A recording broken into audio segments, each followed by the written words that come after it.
오늘 본문 말씀을 통해서 성도의 죄와의 투쟁, 성도와 죄와의 투쟁이라는 제목으로 하나님 말씀을 전하겠습니다. 중국의 철학자 중에 왕양명이라는 사람이 있습니다. 왕양명이 살았었던 그 시대는 도둑이 많았고 또 전쟁이 끊임없었던 그런 시대였다고 합니다. 하루는 그의 제자가 왕양명 선생님에게 찾아와서 이렇게 물었습니다.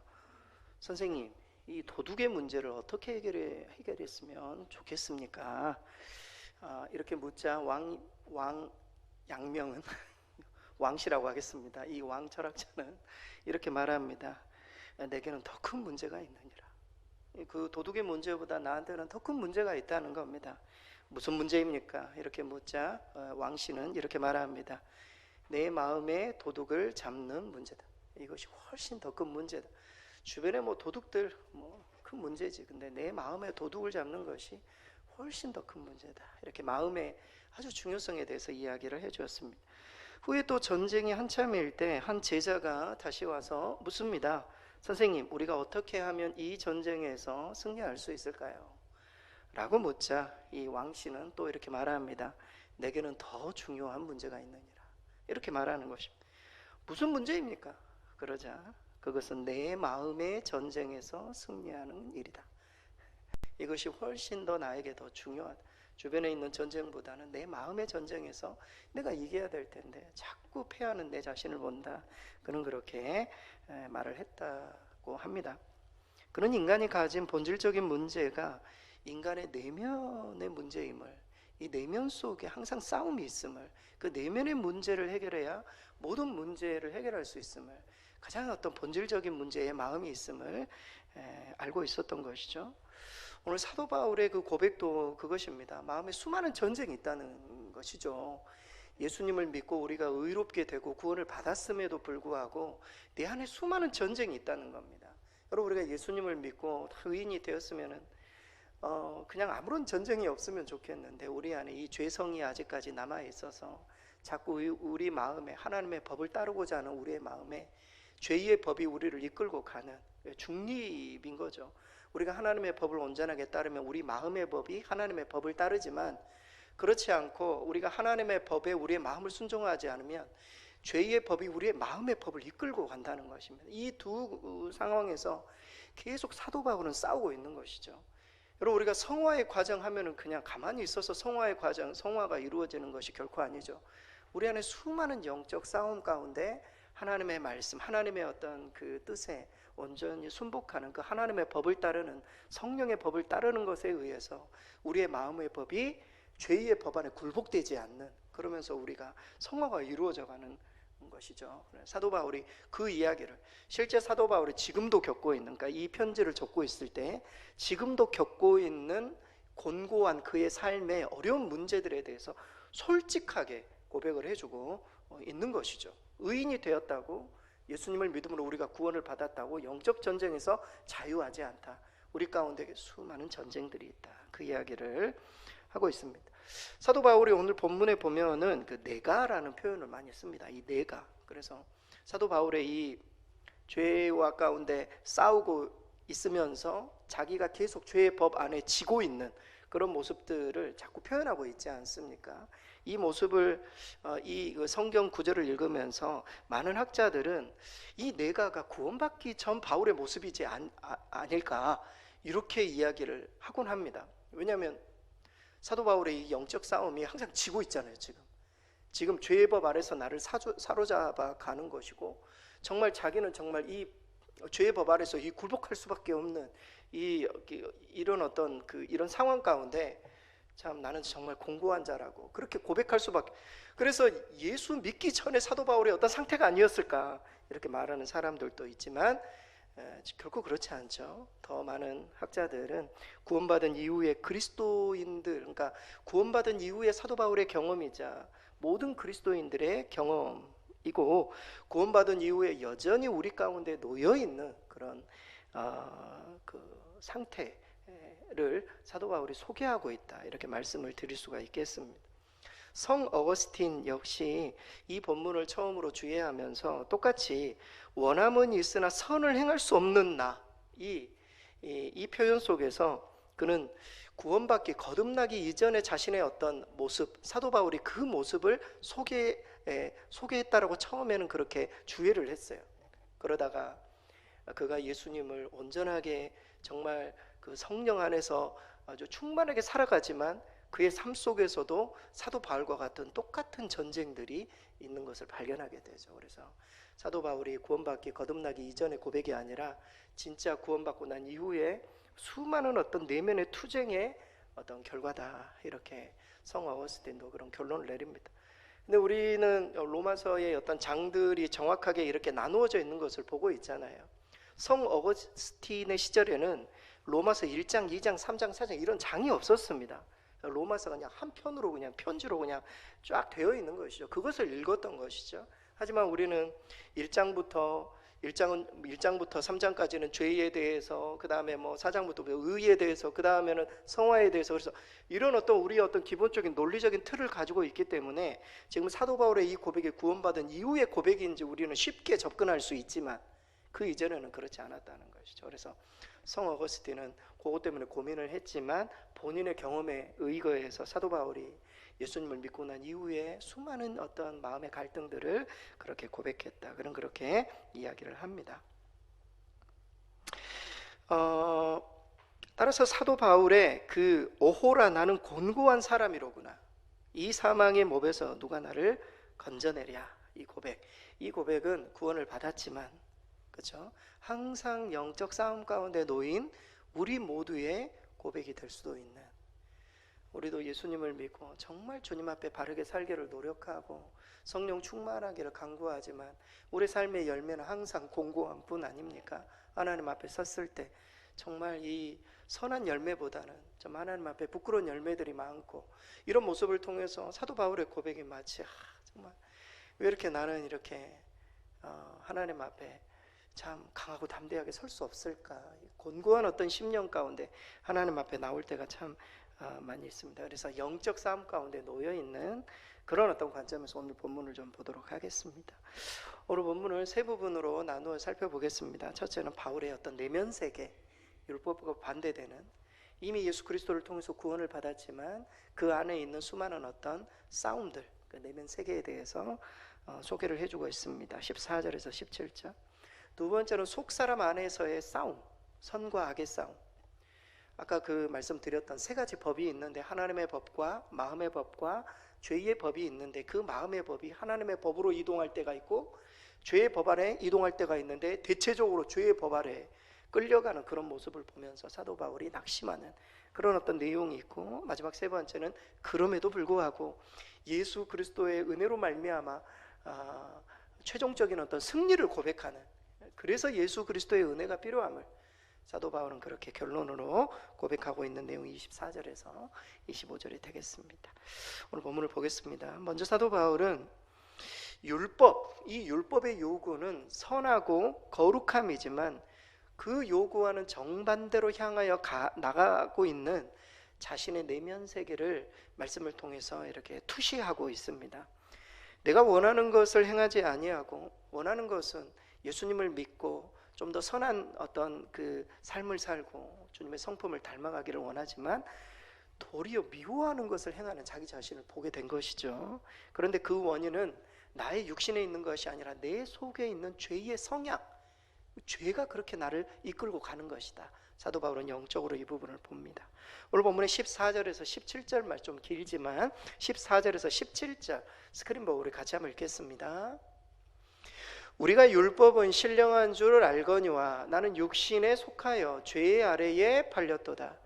내가 행하는 것을 내가 알지 못하노니 곧 내가 원하는 것은 행하지 아니하고 도리어 미워하는 것을 행함이라.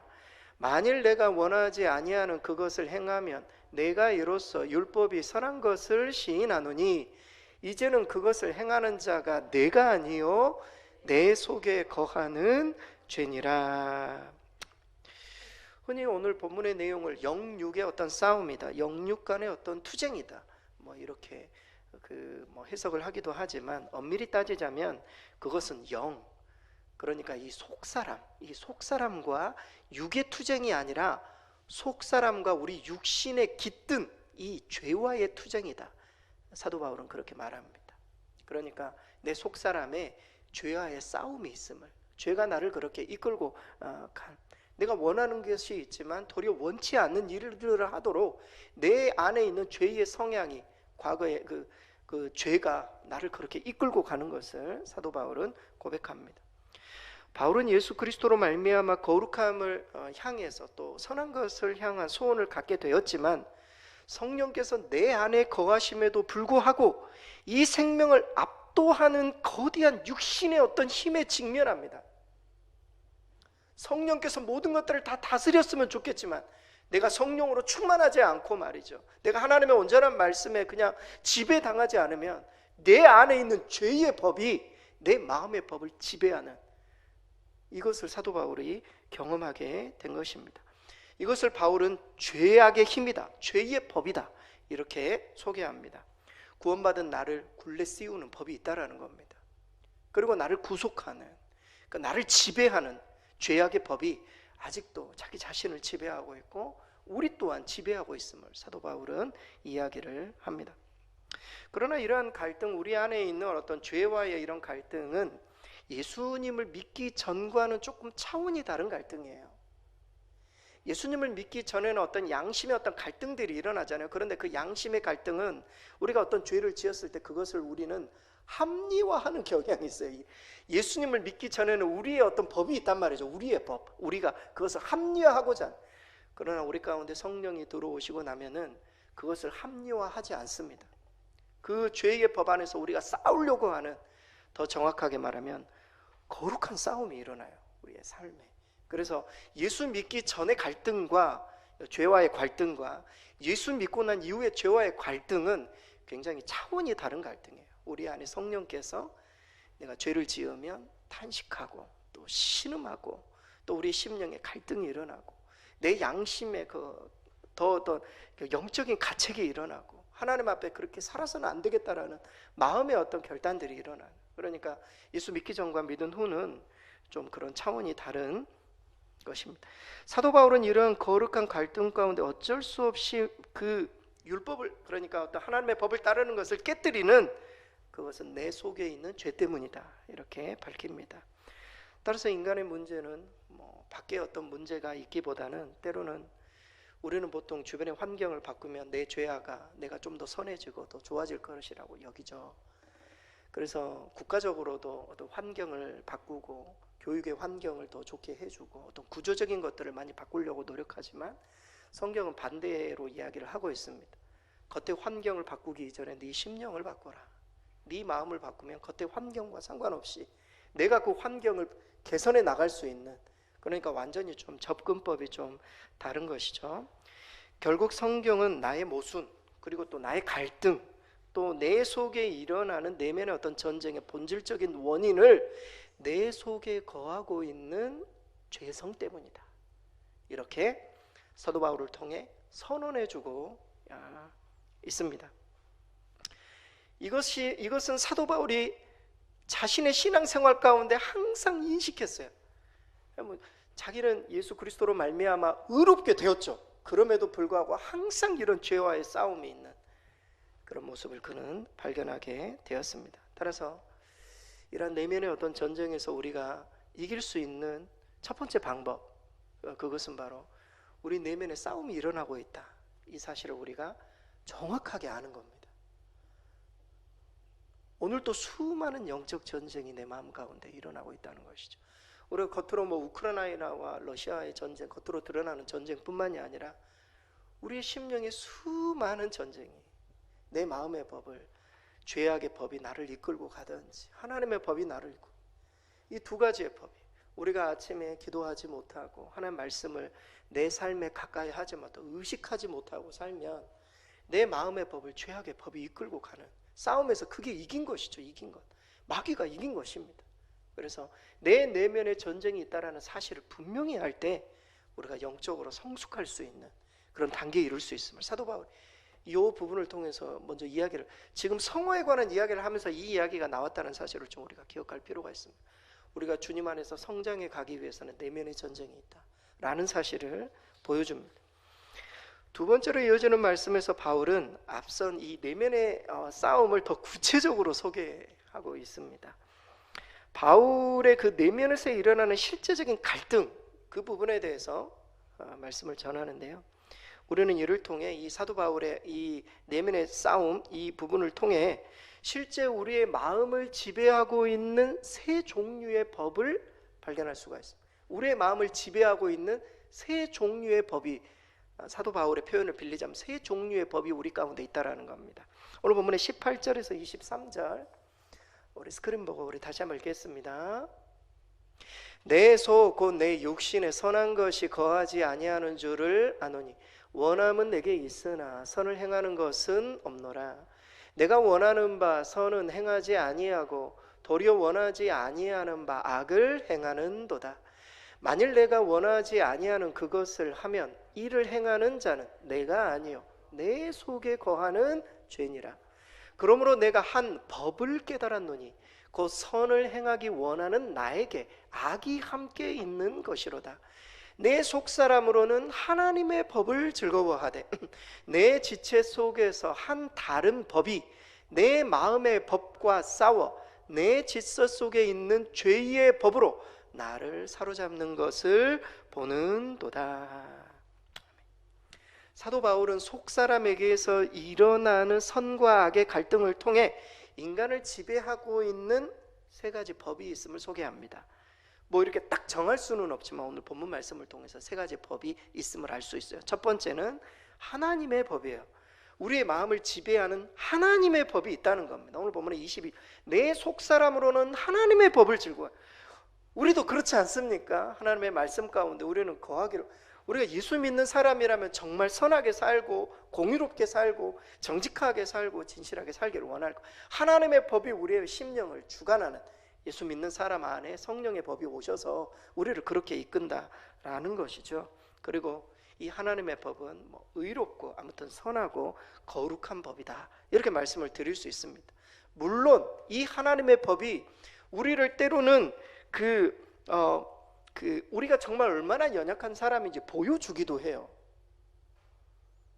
하나님의 법을, 우리가 하나님의 법을 따르지 못하는 우리의 연약함을 드러내주는 그런 하나님의 법이 그런 역할도 한다는 것이죠. 아무튼 우리의 심령 가운데 하나님의 법이 있다, 사도 바울은 말이에요. 두 번째는 마음의 법이 있다, 이렇게 이야기를 합니다. 오늘 보면 23절이죠.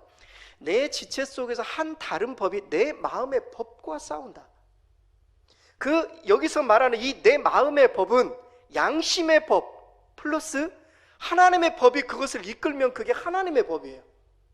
이 마음의 법은 약간 중립인 거예요. 중립. 계속 싸우는, 이 마음의 법이 계속 싸운다라는 거예요. 이 마음의 법이 있음을.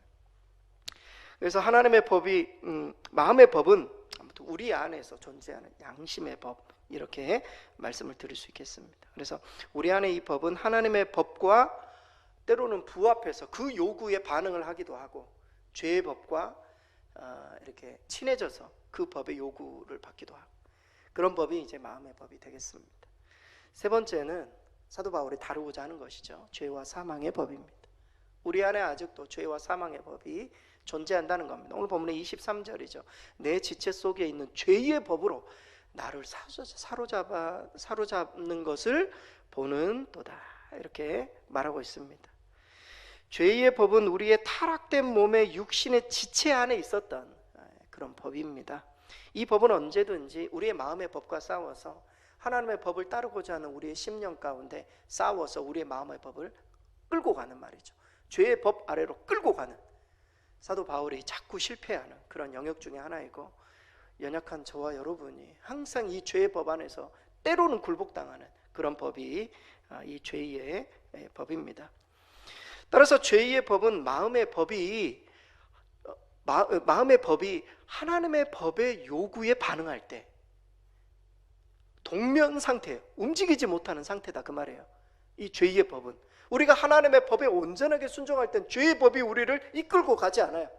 우리가 마치 성령 안에서 살고 하나님 말씀 가운데 온전히 거하고 또 우리가 정말 주 안에서 주의 임재 가운데 죄의 법이 우리를 이끌고 가지 않는다는 것이죠. 그러나 그 마음의 법이 하나님의 법에 반응하지 않으면 놀랍게도 예외 없이 죄의 법이 우리를 사로잡는, 그런 법이 된다는 것입니다. 사도 바울은 이것을 철저히 경험을 했기 때문에 죄의 법이 나를 이끌고 가는 그런 고백을 합니다. 이게 성화의 과정 중에 하나라는 거예요. 성화의 과정. 계속 내 안에 영적 전쟁이 일어나는. 사도 바울은 마음속에서 벌어지는 이런 싸움 안에서 놀랍게도 또 하나의 아주 중요한 발견을 합니다. 그것은 뭔가? 인간의 의롭게 되는 것이 예수 그리스도를 믿는 믿음으로 가능한 것처럼 성화의 문제 또한 동일하다는 겁니다. 성화의 문제도 내가 정말 열심을 내가지고 말이지, 내가 더 의로워져야지, 주님을 닮아가야지, 막 이렇게 해가지고 될 문제가 아니라는 겁니다. 성화의 문제. 사도 바울이 지금 이렇게 고백하고 있지만 얼마나 하나님의 법을 따르기를 원했겠습니까? 그럼에도 불구하고 죄의 법이 자기 자신을 끌고 가는 그 자신의 어떤 이 의지의 연약함이라고 해야 되나요?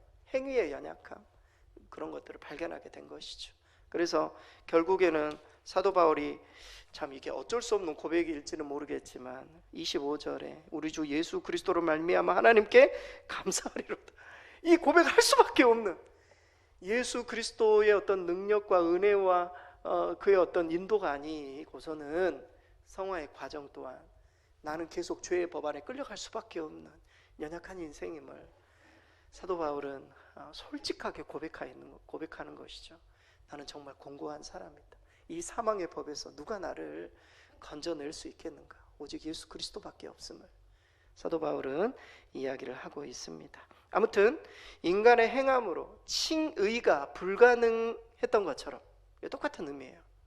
성화도 우리의 행함으로 불가능하다라는 사실을 사도 바울이 발견하게 된 것입니다. 결국 신앙생활의 본질이 무엇입니까? 내 힘으로 가능하다 착각하는 순간 우리 모두는 더 깊은 수렁으로 빠질 수 있음을 사도 바울의 예를 통해서 우리는 발견할 수가 있습니다.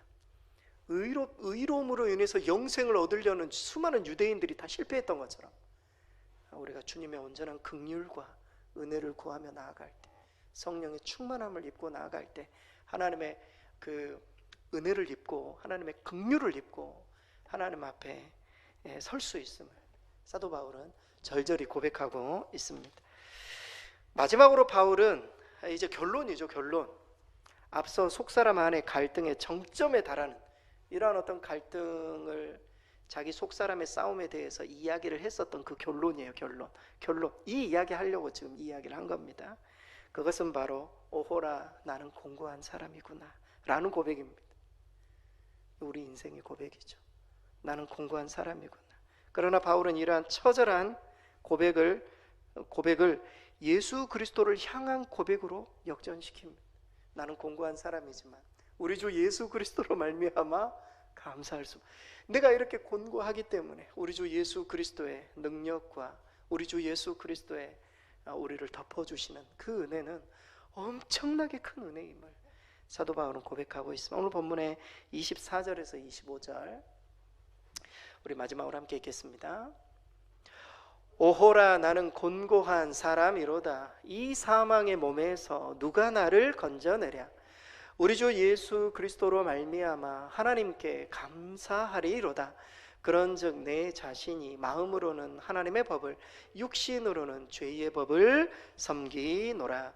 여러분 뒤에 이 그런즉 이 말은 그냥 정리를 한 겁니다. 그간 내가 이야기했던 것들을 정리한 거고 실제 핵심은 25절 그 위에는 우리 주 예수 그리스도로 말미암아 하나님께 감사할 뿐이다. 정말 나의 어떤 연약함과 공고함을 보면은 정말 내가 성화되어 갈수록 항상 죄의 법 아래 끌려갈 수밖에 없는 인생이지만 예수 그리스도로 말미암아 나를 이기게 하시는 그 하나님의 사랑에 대해서 감사를 합니다. 오호라 나는 곤고한 사람이로다. 이 사망의 몸에서 누가 나를 건져내랴.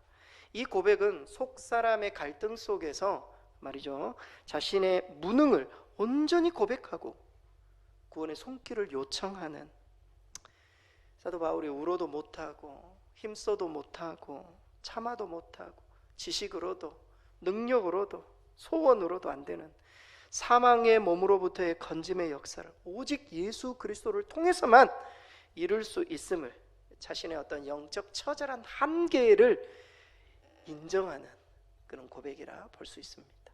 여러분, 사도 바울의 모든 서신서 중에 이런 연약한 고백은 처음이에요. 뭐 뒤에 나오지도 않습니다. 물론 이제 사도 바울이 자기 자신이 얼마나 하나님 앞에 부끄럽고 죄인 중에 괴수라는 그런 고백들도 나오지만 정말 자기 자신은 곤고하다. 여러분, 곤고하다라는 단어는요, 비참한 사람이다. 참으로 비참한, 어느 누구의 도움이 없이는 살 수 없는 그런 인생임을 사도 바울은 그의 갈등 속에서 고백하고 있습니다. 어떤 신학자는 나는 곤고한 사람이로다, 이 고백이 세 가지 의미를 담고 있다, 이렇게 소개했습니다. 제가 오늘 좀 소개해드리고 싶은데요. 첫째는 자신의 무능력을 알고 깨달은 외침이라는 거. 오호라 나는 곤고한, 자신이 얼마만큼 성화되어 가고 믿음으로 정말 주님을 닮아가고자 하는 그런 노력들이 얼마나 무능력한가, 이것을 진정으로 깨닫는, 난 너무나 비참하구나. 두 번째는 자신의 죄로부터 헤어나올 수 있게 하는 해방자를 갈망하는, 이 사망의 몸에서 누가 나를 건져내랴 말이지. 정말 나를 해방시킬, 나에게 자유함을 줄 그분을 향한 온전한 외침. 그 뒤에 이제 예수 그리스도가 나오니까요, 그런 어떤 외침이다, 이렇게 소개를 했어요. 세 번째인 해방자, 구원자이신 예수 그리스도를 만날 준비가 내가 다 되어 있다. 나는 정말 곤고한 사람입니다.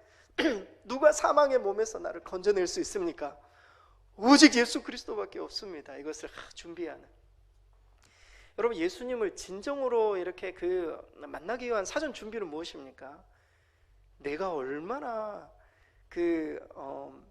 죄인인가라는 고백 아니겠습니까? 하나님 앞에서 우리의 삶에 정말 거둘 수 있는 열매는 죄악의 열매밖에 없는, 하나님 앞에 설 수 없는 정말 부끄러운 인생임을 우리가 절절히 깨달을 때, 그때야 비로소 하나님의 은혜가 엄청난 폭포수처럼 우리 가운데 다가오는 것이죠. 사도 바울의 그런 고민들 가운데 예수 그리스도를 더 깊이 만나게 된 것입니다. 결국 이 오호라, 보통 이것을 신학적으로 오호라 고백이라고 해요. 오호라 고백, 이것으로 논문 쓰신 분들도 많으세요. 오호라, 사도 바울의 이 고백이 어떤 의미를 담고 있는가 해가지고 오호라 고백, 이 고백은 구원받기 이전의 상태에서 우리에게 필요한 외침이기도 합니다. 구원받기 이전에 우리가 얼마나 부족한 인생인지 그런 고백이 필요하죠. 그러나 구원받은 성도가 성화의 과정에서도 계속 주님을 가까이 모시고 의탁하는 그런 외침이기도 합니다. 구원받기 전에 부르짖는 우리의 이 오호라 고백은 죄의 세력에서 구원해달라는 외침이라면, 구원받기 이전의 이 고백은, 그러나 구원받은 이후에 이 오호라의 이 고백은 죄의 세력을 누르는 성령님께 온전히 나 자신과 삶 전체를 맡긴다는 그런 호소이자 기도다, 이렇게 말씀을 드릴 수 있겠습니다. 어떤 분이 이것을 열심히 공부해서 이런 고백이다 이렇게 해놔서 제가 좀 소개를 해드립니다. 말 그대로 우리가 구원받고 난 이후에 우리가 신앙생활을 하면서 우리의 심령 가운데 수많은 어떤 영적 전쟁 속에 낙심되는 일들, 늘 또 마귀와의 싸움에서 또 실패하는 일들, 이런 일들을 겪었을 때 우리의 어떤 심령이 당하는 그런 어떤 이 절망적인 어떤 상황들이 생기지 않습니까? 그때 정말 고백할 수밖에 없는, 정말 주님이 없으면 저는 정말 비참한 인생입니다, 고백할 수밖에 없는 그런 고백임을 소개해주고 있습니다.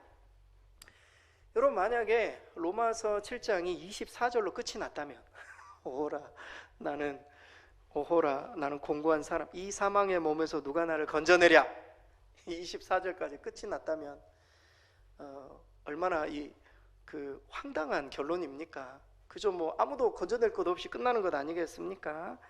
그러나 로마서 7장은 그렇게 끝나지 않죠. 25절에 그러나 우리 주 예수 그리스도로 말미암아 하나님께 감사한다, 이것으로 25장은 끝이 납니다. 실제 그 25장의 원어는 끝이 원래 우리 주 예수 그리스도로 말미암아 하나님께 감사한다예요. 우리 한글로 번역하다 보니까 그런즉 뒤에 그게 나오는 거지, 실제 끝은 그렇습니다. 그래서 그렇게 끝을 맺음으로 사도 바울은 이 앞선 고백과 이런 갈등의 결론은 예수 그리스도에게 있음을, 이 결론을 예수 그리스도에게 있음을. 그러니까 이 내면 전쟁의 승리의 근거는 오직 예수 그리스도, 그분으로 말미암아 우리는 이 내면 전쟁에서도 우리가 승리할 수 있음을 보여주고 있습니다.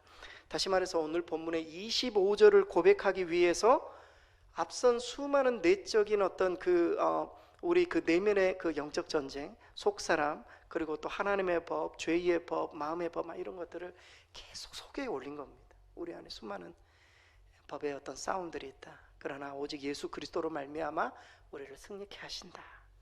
그래서 결론을 24절, 25절 이것으로 이렇게 결론을 지으면 되겠습니다. 그렇다면 마지막으로 어떻게 예수님을 통해 우리 내면의 죄악과의 싸움에서 우리는 승리가 가능한가? 우리 안에 싸움이 있으면 항상 죄악의 법이 우리를 이끌고 가면 우리는 맨날 끝나고 그냥 우리는 항상 오라 공고한 사람입니다. 주님 긍휼히 여겨 주십시오. 이렇게 하고 끝내야 되는가? 사도 바울은 그렇게 말하고 있지 않습니다. 그 구체적인 방법이 8장부터 등장해요. 성령의 법이 우리를 해방하였다. 그 부분이 등장합니다. 다음 주에 좀 보도록 하겠습니다. 아무튼 우리가 예수 그리스도로 말미암아 승리하는 그 근거는 예수 그리스도를 통한 구원이에요.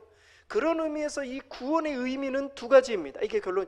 구원의 의미는, 사도 바울을 통한 구원의 의미는 두 가지예요. 첫째는 죄악의 형벌로부터의 구원, 예수 그리스도의 십자가 사건이죠. 두 번째는 죄악의 세력과 계속 싸우면서 나아가는 구원이에요.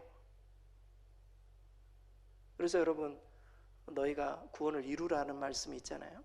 우리 가운데 이미 우리가 하나님의 나라를 살고 있지만 우리의 구원이 온전해질 수 있도록 계속 이루어가는 과정이 성화의 과정입니다. 그래서 주님께서 사도 바울은 성경에는 이 구원에 대한 시제가 과거도 있고 현재도 있고 미래도 있어요. 사람들이 구원이 너무 헷갈립니다 이렇게 이야기를 해요. 저도 헷갈립니다. 그러나 이게 맞아요. 때로는 그게 과거의 일이기도 해요. 하나님의 어떤 관점에서 보면은 이게 과거의 일인 거예요. 우리 예수님을 믿는 순간 하는 백성이 된 거예요. 과거. 그러나 과거의 일로 그 과거의 그 믿음이 진짜 믿음이었던가 하는 우리 현재 우리 삶을 통해서 증명해내야 되는 그런 게 있단 말이죠. 계속 이루어가는 하나님의 나라에 이르기까지. 그래서 과거, 현재, 미래까지 그렇게 구원에 관한 개념들이 성경 속에 이렇게 산재되어 나타난다. 이렇게 이해를 하시면 되겠습니다. 오늘 여기까지 보겠습니다.